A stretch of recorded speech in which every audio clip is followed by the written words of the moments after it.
Friends, 21ல் நம்ம ஸ்டாலின் ஐயா முதலமைச்சர் ஆனார்.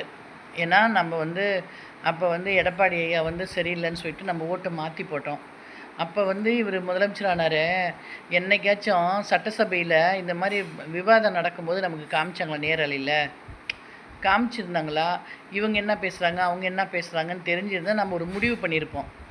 யார் நல்லா பேசுகிறாங்க, யார் நாட்டுக்காக பேசுகிறாங்க. இன்றைக்கி ஒரு சின்ன சின்ன விஷயம்னா கூட இன்றைக்கி முதலமைச்சர் ஆன விஜய் இன்றைக்கி ஒரு சின்ன சின்ன விஷயம்னா கூட அவங்களோட எம்எல்ஏங்கள்லாம் பேசுகிறாங்க நம்ம பார்க்குறோம்.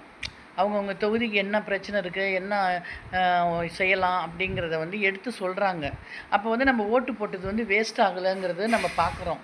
இன்றைக்கி நாம் மட்டும் பார்க்குறது, அவங்க சொன்ன மாதிரி சட்டசபையில் யாருமே சீரியல் பார்க்குறது கிடையாது.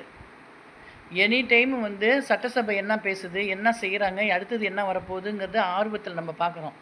அவங்க காலையில் 10 மணிலேருந்து சாயந்தரம் 5 மணி வரையிலும் தான் பேசுகிறாங்களா, 4 மணிக்கு பேசுகிறாங்களா தெரியாது. ஆனால் நம்ம போட்டு கேட்டு நம்ம பார்க்குறோம். இன்றைக்கி சின்ன பசங்கள்லேருந்து 10 வயசுக்கு மேலே இருக்கிற பசங்க பூரா இன்றைக்கி செல்லில் செய்தி பார்க்குறாங்க. நாம்ளும் செய்தி பார்க்குறோம். வீட்டில் சும்மா இருக்கிறவங்க, வயசானவங்கலேருந்து எல்லாருமே செய்தி பார்க்குறாங்க. விஜய் என்ன பேசுகிறாங்க, எதிர்கட்சி என்ன பேசுகிறாங்க, ஆளுங்கட்சி என்ன பேசுகிறாங்கங்கிறது பூரா நம்ம வெட்ட வெளியே நம்ம கையிலேயே இன்றைக்கி செல்லு வந்துச்சு. நம்ம எல்லாமே பார்க்குறோம்.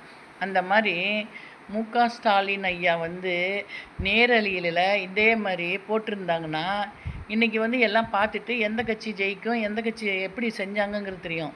இன்றைக்கி ஒவ்வொரு அமைச்சருக்கும் அவங்கவுங்க சொத்தை சுருட்டுனாங்க. இன்னும் கேட்டால் நாங்களாம் கஷ்டப்பட்டு வந்தோங்கிறாங்க. நாங்களாம் சின்ன வயசுலேருந்து எங்கள் அப்பா கஷ்டப்பட்டாங்க, அப்படி வந்தாங்க இப்படி வந்தாங்கன்னு பேசுகிறாங்க. இன்றைக்கி அவங்க பின்னாடிலாம் போய் பார்த்தோம்னா ஏகப்பட்ட சொத்துங்க இருக்குது. நமக்கெல்லாம் ஒரு 1/4 ஏக்கர் நிலம் கூட கிடையாது. ஒரு சொந்த வீடு இருக்குது, அவ்வளோதான். நாம் எதாவது நல்லது நடக்குமான்னு பார்த்தா அப்படி ஏதோ நல்லது அரசாங்கத்தில் நமக்கு கிடைக்கலனாலும் பரவாயில்ல, ஏழைங்களுக்கு செஞ்சால் கூட பரவாயில்ல. இன்றைக்கி எத்தனையோ பொண்ணுங்க இப்போ அந்த அமைச்சர் வகையில் உட்காந்துக்கிற பொண்ணுங்க ஏழைங்களுக்காக நல்லா சூப்பராக பேசுது அந்த பொண்ணு. யார்? அந்த குடியாத்தத்துலேருந்து ஒரு பொண்ணு வந்திருக்கு. அந்த பொண்ணு பேர் தெரியல. அந்த பொண்ணு சூப்பராக பேசுது. இன்றைக்கி புறம்போக்கு இடத்துக்கு பட்டா கொடுங்கன்னு கேட்குறாங்க, குப்பை கொட்டுறதுக்கு இடத்த கொடுங்கன்னு கேட்குறாங்க, டிச்சிலாம் தூர்வாருங்கங்கிறாங்க, ஏரியை தூர்வாருங்கங்கிறாங்க. இதை மாதிரி பணிகள் செய்கிறதெல்லாம் இப்போ நம்ம கேட்குறோம்.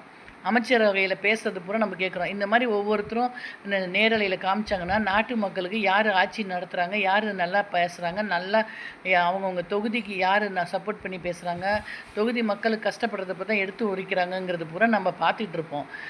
ஏன் உங்கள் ஆட்சியில் செய்யலை? இப்போ செய்கிறாங்க, உங்களுக்கு வலிக்குது. ஏன்னா கேட்குறாங்க. நீங்கள்